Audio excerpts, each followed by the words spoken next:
हमने अपने last topic में इलेक्ट्रिक करंट और इसके अलावा हमने चार्जेस की मूवमेंट को देखा कि हमारे पास कंडक्टर में चार्जेस किस डायरेक्शन में फ्लो करते हैं और इसके अलावा सेमीकंडक्टर में हमारे पास जो चार्जेस हैं यानी कि करंट है वो किस डायरेक्शन में फ्लो कर रहा होता है। इसके अलावा हमने अपने लास्ट टॉपिक में पोटेंशियल डिफरेंस को पढ़ा था, जिसमें हमने देखा था कि ये वो अमाउंट ऑफ वर्क डन है जो चार्जेस को इनफाइनाइट पॉइंट से उठाकर हमारे पास इलेक्ट्रिक फील्ड के अंदर लाता है।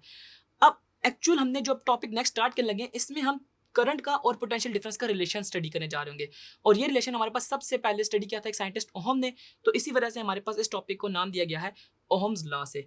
And this law stated that the amount of current passing through a conductor is directly proportional to the potential difference applied across its ends provided the temperature and the physical state of the conductor does not change। यानी कि हमारे पास जो potential difference है वो current के directly proportional है। अब potential difference का करंट के साथ डायरेक्टली प्रोपोर्शनल होने का मतलब ये है कि अगर हम उसके ऊपर पोटेंशियल डिफरेंस को बढ़ाएंगे तो उस कंडक्टर में या उस सेमीकंडक्टर में या कोई भी जो लोड होगा वहां पे हमारे पास करंट बढ़ जाएगा। अब वहां पे जब करंट बढ़ेगा तो उनका रिलेशन हम लोग मैथमेटिकली कैसे देख सकते हैं कि आपको पता है कि V is directly proportional to I, और जब भी हम साइन ऑफ प्रोपोर्शनैलिटी को हटाते हैं तो वहां पे एक कांस्टेंट R लगाते हैं and that constant R is called resistance. और अगर इसको हम ग्राफिकली देखें तो इनका ग्राफ इस तरह बिल्कुल एक स्ट्रेट लाइन बनती है और इसका जो ग्राफ है इसकी स्लोप जो है वो हमारे पास रेजिस्टेंस कहलाती है, क्योंकि आपको ये चीज़ पता है कि जो स्लोप है वो हमारे पास राइज ओवर रन होती है और राइज में हमारे पास में V है जबकि रन में मेरे पास जो हॉरिजॉन्टल कंपोनेंट है वो करंट है। तो मेरे पास जो R होगा वो बेसिकली V ओवर I के इक्वल होगा और ये मेरे पास रेजिस्टेंस कहलाती है। ठीक है जी। अब इसके बाद हमारे पास रेजिस्टेंस को डिफाइन कैसे करते हैं कि the property of a substance which offers opposition to the flow of current through it is called resistance.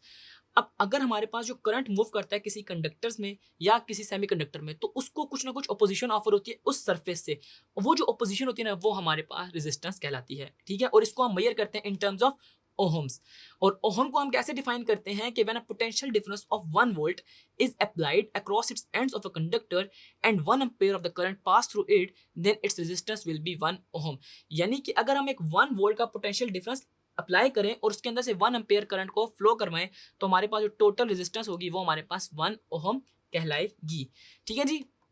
आइए इसकी एक एग्जांपल सॉल्व कर लेते हैं। The high voltage on a TV receiver is 17 kilovolt. The maximum allowable current is 150 micro Ampere's. What is the least permissible value of the load resistance. यानी कि हमारे पास जो टीवी रिसीवर के वोल्टेजेस हैं वो है मेरे पास 17 किलोवोल्ट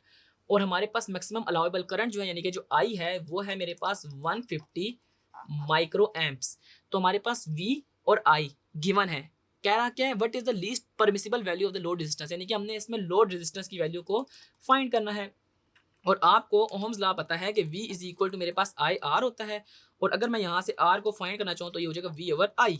और V मैं क्या पुट करूँगा 17 किलो वोल्ट। किलो तो है मेरे पास 10 की पावर 3, तो मैं इसको ऐसे लिख सकता हूँ ना 17 इंटू 10 टू रेज़ पावर 3 और वोल्ट हमें पता है वोल्टेज का यूनिट होता है और करंट है हमारे पास 150 माइक्रो एम्पेयर, तो मैं इसको लिख सकता हूँ 150 into 10 to raise power -6 micro है तो इसकी वजह से हम 10 की पावर -6 यूज़ कर रहे होंगे। तो आए इसकी वैल्यूज़ को हम पुट इन करते हैं 17 इंटू 10 टू रेज़ पावर 3 और डिनोमिनेटर में मेरे पास है 150 इंटू 10 टू रेज़ पावर -6, तो ये मेरे पास इक्वल आ जाता है 1 और आगे हमारे पास नंबर ऑफ 3 ज़्यादा हैं 1 2 3 4 5 6 7 7 है तो हम इसको पॉइंट को पीछे ले आएंगे 11.33 इंटू 10 टू पावर 7 लिख दें या इसको हम ऐसे लिख दें तो हमारे पास ये टोटल जो रेजिस्टेंस बन रही होती है वो होती है 11.3 इंटू 10 टू रेज़ पावर 7 और इसके यूनिट्स होंगे ओहम्स। या आप इसको आप 11.3 इंटू 10 टू रेज़ पावर 7 भी लिख सकते हैं या 113.3 is equal to 10 to raise power 6 भी लिख सकते हैं, क्योंकि हमें आपका पता है कि कैसे हमने साइंटिफिक नोटेशन में इनके डेसिमल को आगे पीछे करके 10 की पावर को इंक्रीज या फिर डिक्रीज करना है। तो ये था हमारा टॉपिक ओहम्स लॉ, जिसमें हमने देखा कि वोल्टेज का करंट के साथ क्या रिलेशन है और इसके अलावा हमने उसका ग्राफ देखा कि इनकी स्लोप के जरिए हम कैसे रेजिस्टेंस निकालते हैं और हमने इसकी एग्जांपल से इस ओहम्स लॉ को और भी सीखा।